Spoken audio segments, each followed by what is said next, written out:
तो देखिए दोस्तों, हेलो दोस्तों, नमस्ते, प्रणाम। देखिए हम सरस्वती पूजा का खोइछा देने के लिए ये सब रखे हैं दोस्तों।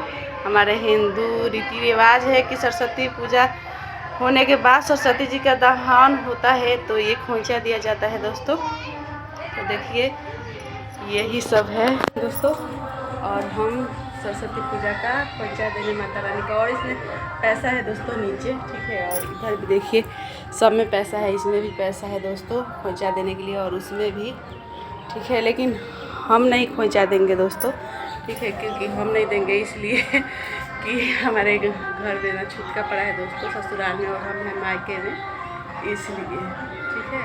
और आप लोगों से मिलते हैं, दिखाते हैं जो नाच रहे हैं लोग, ऑर्केस्ट्रा बाज रहा है, और सरस्वती माता को बने रहिए भी। तो आप लोग बने रहिए दोस्तों वीडियो में हमारे, और हम दिखाते हैं आप लोग, ठीक है। और हम नहा धो के तैयार भी हो गए दोस्तों देने के लिए खोइछा।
Yeah.